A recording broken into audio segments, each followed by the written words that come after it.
Speicher.de zeigt Ihnen jetzt, wie Sie das Lenovo Legion S7 auf 40 GB erweitern können.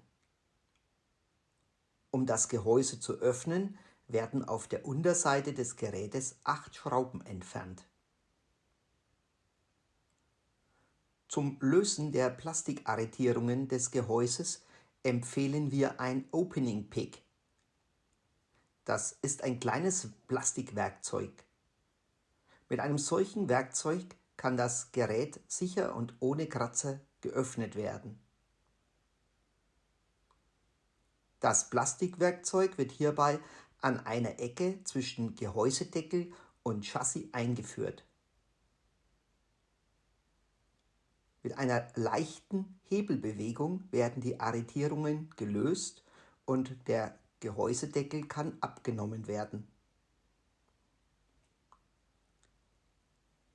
Wir lösen das Klebeband der silberfarbenen Speicherabdeckung. Der Sockel für den Arbeitsspeicher befindet sich unterhalb dieser Abdeckung. Bevor wir jedoch mit dem Einbau des Speichermoduls beginnen, muss die Stromversorgung des Akkus zum Mainboard getrennt werden. Hierzu lösen wir zuerst den Stecker der Stromversorgung mit einem Kunststoffwerkzeug.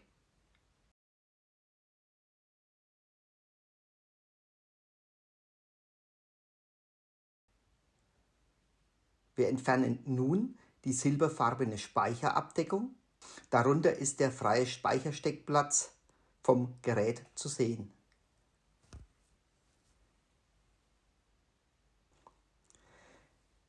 Wir nehmen den 32 GB PHS Memory Overramming Speicher aus der Blisterverpackung. Der Arbeitsspeicher wird im 45-Grad-Winkel in den Speichersockel gesteckt.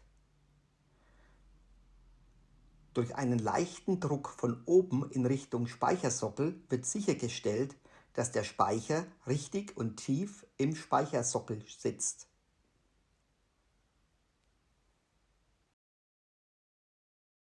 Wir stecken nun wieder die silberfarbene Speicherabdeckung auf und befestigen das Klebeband. Zum Schluss stecken wir den Stecker für die Spannungsversorgung wieder auf das Mainboard.